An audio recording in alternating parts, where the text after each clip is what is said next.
Transform our entire organization to a community of men and women. We never stop. We never stop. We don't sleep, etc.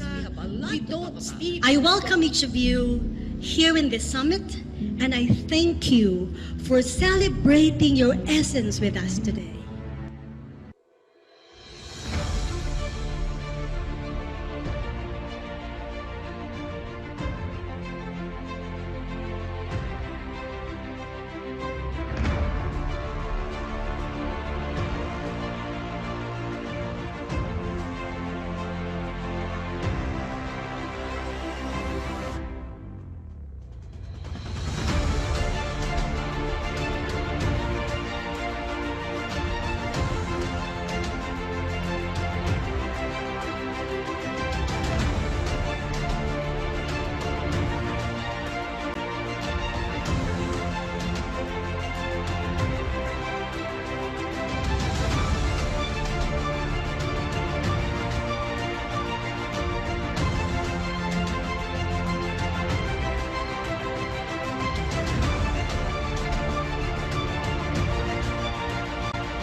Welcome to Hero Brainshare webinar series. This is the learning space of choice of education leaders, school presidents, school owners, edtech companies, and hero teachers. The greatest ascent of Hero Brainshare is to build a resilient community of education heroes ready to serve one another. Each Brainsharer is an inspirer, an account of hope for the community, especially in this time of pandemic. As a learning community, we learn from the best minds in education and in the edtech industry. We champion to offer solutions through collaboration, research, and partnerships. Brainshare invites you to look forward to the opening of Brainshare School, a high-field learning platform for education and industry leaders who aspire to quantum leap their calling and serve the humanity with a legacy of kindness and enlightenment. We change the world, one brain sharer at a time.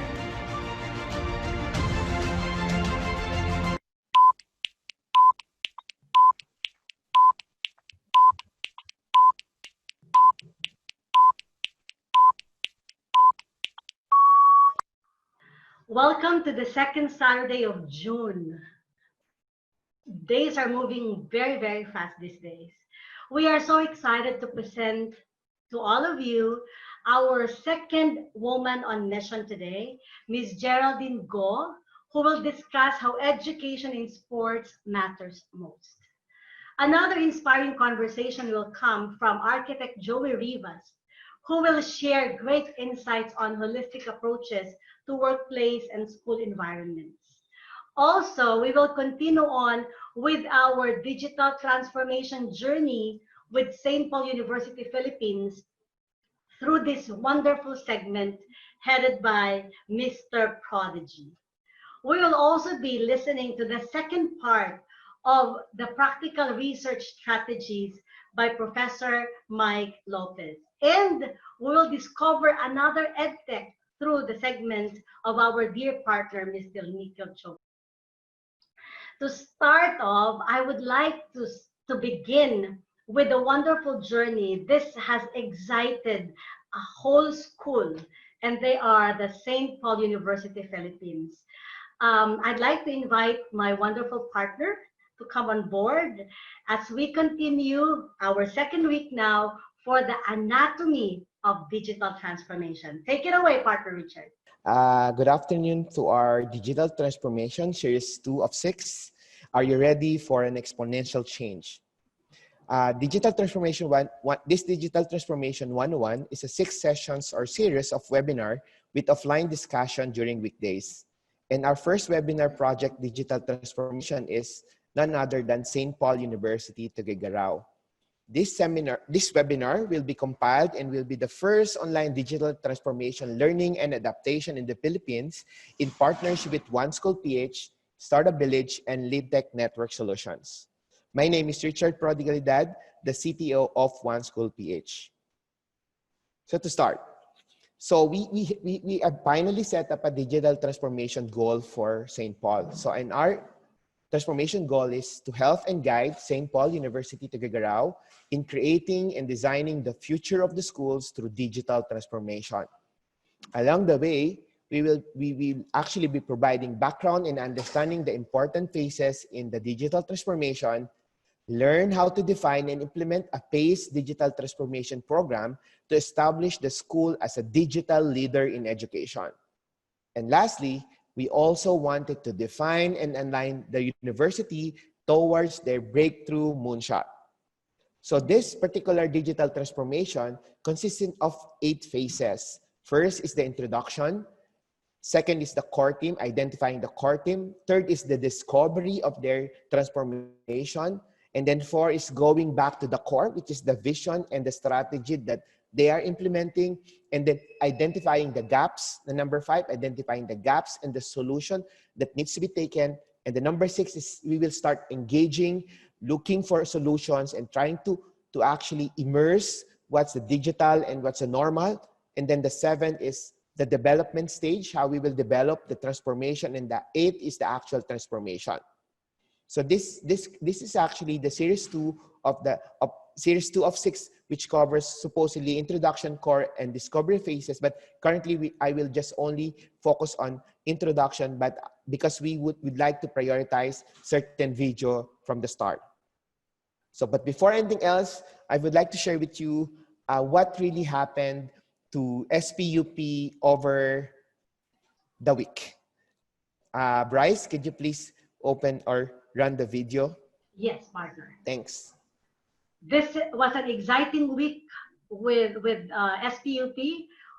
We will let our brain sharers know how we met the core team and how excited they were in discussing the 7 questions that you have given them as an assignment. Okay, let me walk you through how everything happened with them. Here's the video. And I am just grateful that we have this time with the team. We call them the DTT, the Digital Transformation Team. And right now, we will be looking into how we can know the heart of the digital transformation spoken by each of them at this particular time. So they will be introducing themselves. Sir Jesus? Good morning, Ma'am Bryce. Good morning, sister, and good morning, everyone. I am Jess Pizarro. I am the Associate Dean of the Graduate School. And Actually, I've been into the use of technology. Let's have Ma'am Jejet. Hello, good morning. Good morning, sister. Good morning, everyone. Good morning, Ma'am Bryce. I'm actually one of the most excited persons, probably, because I'm the one in charge of. Let's have Sir Jeremy, Doc. Hello, good morning, everyone. Am I getting clear? Very All right, clear. thank you very much. Now, in terms of my digital transformation journey, it's actually had been a long process because Let's have Ma'am Rosalinda. Good morning, everyone. Good morning, sister. Thank you for the initiatives of SPUP in this journey of being in the digital transformation. Miss Janet. Good morning, Ma'am Bryce. Good morning, sister, and good morning to everybody. So, relative to my journey in terms of the digital transformation, at first I was so grateful. All right, Ma'am Charito. Good morning, everyone. Good morning, sister. For my journey towards digital transformation, I believe that I have to start from embracing the fact that gone are those days when. Miss Marifel. Good morning, sister. Good morning, Ma'am Bryce and all. Actually, the digital transformation is not really because I've been in the IT for a long years. All right, moving forward, ladies and gentlemen, I bring you the second woman on mission for this June series. She is Miss Geraldine Dina Bernardo, a graduate of BS Physical Therapy from the University of the Philippines, and holds a master's degree in business management at the Asian Institute of Management, or AIM. She is involved in various business pursuits in manufacturing, logistics, and services. After graduation, Ms. Dina and her husband, Prof. Bernardo, formed a group of companies involved in manufacturing, logistics, and services, garnering various quality awards from multinational companies, including one from the People Management Association of the Philippines, or PMAP, for their E2E, or Employees to Entrepreneur program, and she is currently a Deputy Secretary General of the Philippine Chamber of Commerce and Industry National Capital Region. Her foray into sports began when she trained as a national athlete and became the team captain of the Philippine Women's Dragon Boat team, winning 2 gold medals during their first stint to the Southeast Asian Games in 2005. Wow. Ms. Geraldine became the chairperson of the Philippine Olympic Committee Athletes Commission, representing the rights and interests of the athletes. She was also appointed as the first female executive director of the Philippine Sports Commission, or PSC, handling the administrative functions and operations of the country's sport governing body. Ms. Geraldine, or Ms. D as I call her, holds posts at the Asian Institute of Sports Management and the ASEAN Council of Exercise and Sports Science, thus founding the local chapter Sports Management Council of the Philippines. Or if you want to know more, here is their website. Here is her website, www.sportfield.com. She is a recipient of various international training and was the first Filipina accepted into the inaugural class of the Global Sports Mentoring Program from Emerging Women Sport Leaders under the U.S. State Department, headed then by Secretary Hillary Clinton and ESPNW. These experiences have led her to champion grassroots sports and women empowerment in several communities in her country through programs such as SWIC, short for Sports for Women's Empowerment and Employment Program, and Replay, Relieve, and Recreate, building community resilience through sports for post-disaster areas, for which she was co-awarded the 2018 ESPN Schwarzkopf Humanitarian Award. Wonderful. She currently teaches sports management, sports marketing, and strategic management at the De La Salle University, and she is also an accredited mediator at the National Center for Mediation and pursuing further studies in Doctor of Business Administration at the same university. Last 2019, September, she represented the country anew as the first Filipino to qualify for the Massachusetts Institute of Technology, or MIT, Sport Entrepreneurship Bootcamp. Somebody I admire from my heart to the moon and back. Ladies and gentlemen, I present to you the woman on mission for June 13, Miss Geraldine Go-Bernardo. Hi, hi Bryce, and hello to everyone. And some people apparently I know. And as you were making that introduction, Bryce, thank you for that, by the way. I just, there's one thing that it tells me, I am old. Okay. You don't you don't look it at all. But at the same time, I'm also happy to be with my co-panelists today. I'm sure we can have some sort of alignment and collaboration after. So let me proceed with my presentation. And I remember, Bryce, when we started talking about doing this series, Women in Mission, the first title of that we thought of was Sport in Education. And I think within just about an hour and a half, I said, wait, teka muna, bakit parang afterthought ang sports sa education? I mean, yes, math, science, they're important. And that's why I decided to reverse and say education and sports and sport, because after this session, I hope I will convince everyone in this room, in this webinar.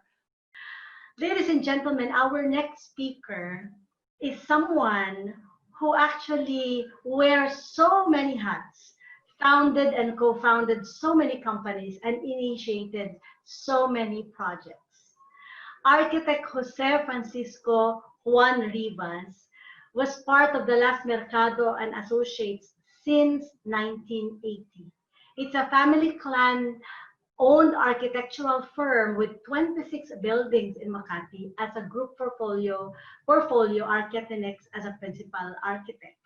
In the Philippines, the company was involved with 18 of top developers in condominiums, resorts, offices, housing, recreational, and multi-purpose buildings. Just to mention the current projects and initiatives that our speaker has at this time, he is the principal architect of the Double Rainbow Development and Construction Corporation. He is the principal architect and president. The company, Double Rainbow Development, focuses on community development and specific projects as a project component. And most of its development is actually around Pampanga. He is also the co-founder of Commercial Central. I don't know if you've been there, but that's a wonderful eating place and a lifestyle place. Also, he is the co-founder of Beyond Imagination, a design-based studio that provides a full service of project delivery in the field of technology-based attractions similar to Disney Imagineering. I love that. Currently, he's doing a digital museum and a dinosaur animatronic theme park attraction. Also, a founder of the Rivas Management and Marketing Services. It's a consultancy firm doing business management operations, event management, and process management design. Currently, he is the principal architect and the founder of Archinetics, a planning, resource operations, development management, operations and design integration, or PROMD, which is a proprietary system of service in the delivery of projects through collaborative integration of disciplines. President and founder of iExplore Philippines Incorporated. It's a learning management system using virtual reality in education. This project is part of the Nat Geo Asia as a content provider. Another hat that he wears is the Balik Pinas Balik Saya He co-founded and he's the vice president of this, an integrated travel and tour valet service focused on OFW market segment. A social enterprise which focus on youth, social cultural development, education, and skills development. He is also the director and a co-founder of the Global Linkages for Filipino Youth. I'm wondering what else can he do? All right. He is just an amazing man, and I have gotten to know him because of Brainshare. He was supporting us. He attended several of our past episodes, and he connected, and he said, I am willing to come share and be part of this brain sharing initiative. So thank you so much. Aside from all the hats that he wears a beautiful heart to be part of this community, willing to serve and share. Ladies and gentlemen, let's welcome your virtual applause. Prepare them because we need it as we welcome Sir Architect Joey Rivas. Sir Joey? Thank you, Ms. Bryce. I'd just like to say I'm now a fan of Professor Geraldine after that talk. Okay, so let me share my screen. Okay, everybody can see my screen. So I will make my presentation based on how architects approach the new normal workplace, office, and learning environment according to our design methods. Let me draw this inspiration from Norman Foster. I take my design philosophy and inspiration from this great architect. This quote resonates a creative fiber of our design that influences the past, the present, the future, with much relevance, impact, resilience, and sustainability. It should permit boundaries across time. Like work from home, our homes were instantly transformed into a mixed-use, multifunctional residences. The challenge for architects now is to accommodate the existing space and transform it into an office environment, to a school environment, to an entertainment place, a converted health and wellness area, home theater, and a residence all rolled into one roof. It is our desire at OneSchoolPH and Hero Brainshare to seek deeper insights and better the practice drives of schools. That is why we have created a segment for practical research strategies for schools. This is our second time to run it. Our research director at OneSchoolPH, our partner, Professor Mike Lopez, is here to walk us through the research process. Ladies and gentlemen, let us welcome Professor Michael Benedict Lopez. Prof. Mike? Hi, Doc. Hi, Doc Bryce. Can you hear me? Am I audible? Very well. Okay. Am I visible? You are visible. I'm visible. Okay. Good to ask. Okay. Thank you again. Good day, everybody. I would like to thank Dr. Bryce and Hero Brainshare for inviting me in this webinar series on Women on Mission. It's truly an honor to be here.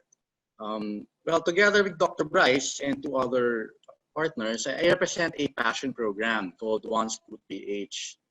The program aims to build resilience in schools through research, strategy, and technology. To do this, we will be tapping into our pool of experts and industry practitioners to provide information, guidance, and direct interventions to help schools overcome the current crisis and become more sustainable in the years to come. And one of our platforms is to help schools is through our online master classes. Through our master classes, we will share a wealth of information and techniques to strengthen the school organization.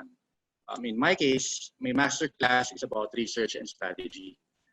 These activities, I've been doing this for close to 3 decades. It's something that I love to do and love to share to others.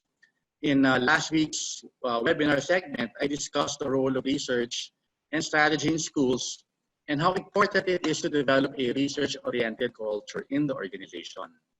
As we all know, our teachers teach the subject of research in their classrooms. And that's great. We need to develop research-oriented students. But in today's unpredictable environment, I truly believe that school leaders and administrators should also be research practitioners themselves. That way, they can better analyze and anticipate problems and opportunities down the road. So for my short segment today, I will discuss a guide for schools on how to go about the research process. So let me prepare my short deck. Okay, this is OneSchoolPH, this is our logo. Okay, research. What we're trying to promote and what we're trying to instill in our audience is practical research, actually. It's not the esoteric, it's not the academic, it's not the theoretical research, but it's the research that school needs. It's something that's practical and implementable. So what are the elements of this research process or framework? But for one, as I said, we are down to our last segment, and it is an honor again to have our President for International Partnership and our partner for OneSchoolPH, Richard, Prof. Mike, Nikhil, and myself are partners for OneSchoolPH. And OneSchoolPH is our passion project. This is the Hero Passion Project, where we would like to change the world one school at a time. So, Partner Nikhil, take it away. This is the segment for the Life with EdTech. Thank you, Dr. Bryce. Good afternoon, everyone in the Philippines and all the Brainshers that are today, coming in this particular session. It's my privilege to talk again about the importance of EdTech and how the technology is helping the education and the schools during the COVID time. So today, in this session, I will be talking about the technology that we are using called, most of the schools are using called ERP. So let me share my screen first.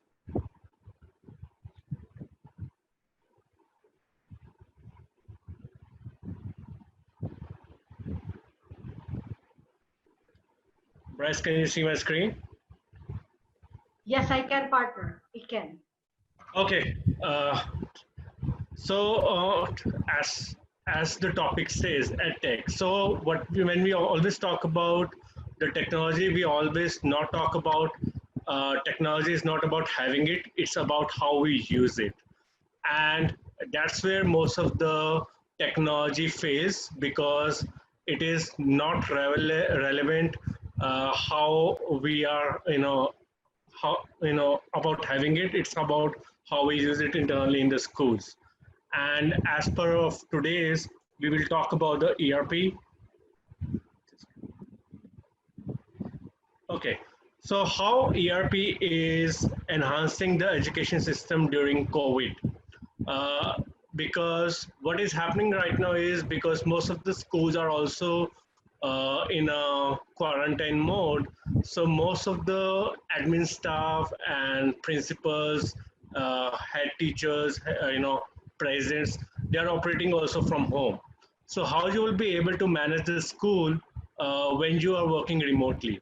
And as part of it, ERP plays a very critical role, because what is it is helping the school is to engage with the parents, teachers, and students, which is a key requirement right now, how to make sure that the school is running during the COVID time.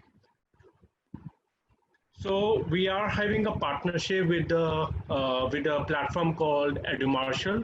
So EduMarshall is the platform which is being used by the schools during the COVID times to perform different activities like admissions, timetables, attendance, exams, which was normally being done in the school by the teachers.